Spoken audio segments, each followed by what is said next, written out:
Hello, welcome back to the Armenian Museum of America. I'm Gary Lind-Sinanian, the curator, and I'm here to share another object from our collections with you.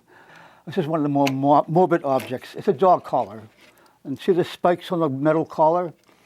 Those are around the dog's collar so that the dog's job is to fight off a wolf pack. If a wolf is attacking a dog, the wolf will grab the dog's throat and rip out the dog's throat. But if the dog is this kind of collar with these sharp spikes, it keeps the wolf's mouth off the throat. It gives the dog the advantage. The dog will kill the wolf. So this is typical of that region, dog collar. But the story behind this is something very different. Back in 1991, we had just recently opened here at Watertown Square. We had an exhibit on the exhibits was some artifacts from the Armenian Genocide. And he had a visitor, George Hovanesian, and George looked at the objects, and they came to me and said, you know, I have something I think I should give you guys at the museum, my uncle's dog collar. And I said, your uncle had a dog in Armenia?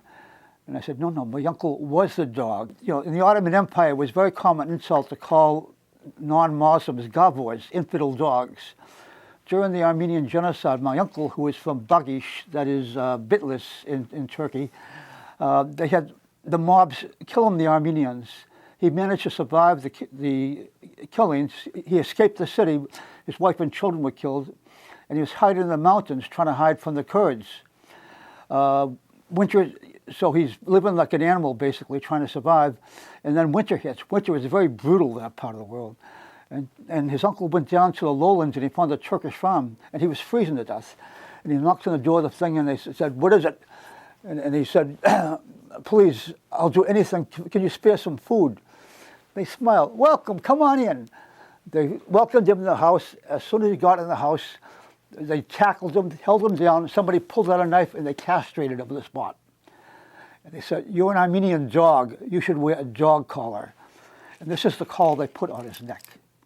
It was a slave collar. He was a slave for several years on that farm. When World War I ended, he escaped the farm, went to Beirut, had the collar removed, and he kept it as a memento of what he'd been through. He moved to Manchester, New Hampshire, where his brother was working in a factory, and he joined his brother working in the factory. And this is the brother's son telling me this, George. And George said, you know, my uncle never had any more children because they'd been castrated. So he left the collar to me, his only living relative. And so it's part of my family history. But I don't want to give it to my boys. This is horrible what happened to my uncle. Would the museum accept it for its collection? And I said, George, yes, this is for our purposes, it's a very specific, very meaningful object telling the story of one individual in the genocide and what they've gone through. And so this has been shown several times at the museum when we do exhibits on the Armenian Genocide. So it's, like I said, it's one of our more morbid objects, unfortunately. The Armenian Museum is here to share our story, our history, and our culture with you.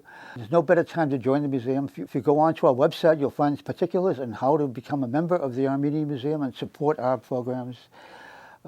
We thank you for joining us, and until next time, stay safe.